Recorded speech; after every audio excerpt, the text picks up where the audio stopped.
Hola, hola, hola. Bienvenido a un nuevo video. En esta ocasión le traemos el juego Driver Simulator.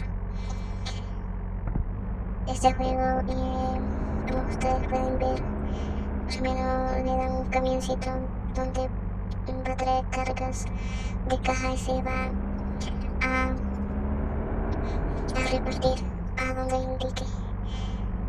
Así que este juego está súper, pero súper chido. Así que los invito a descargarlo, está en la Play Store. Y sin más preámbulos, sigamos viendo. Lo más importante es que trae bastantes cosas como un camión realista, ¿no? Y es bastante. La conducción, lo gráfico y todo están súper reales. No así tan reales, pero pasa, ¿no?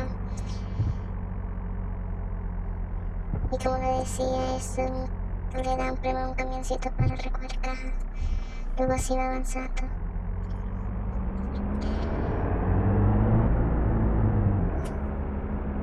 Se ve que tiene bastante velocidad y también hay como obstáculos, como reparación y todo eso en la calle. Entonces hay que tener precauciones en todo eso también.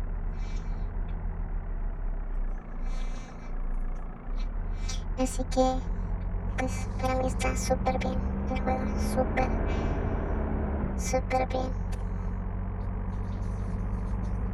Lo gráfico y todo. Así que suscríbanse, denle like, comenten y denle en la campanita para cuando yo suba un nuevo video. Gracias.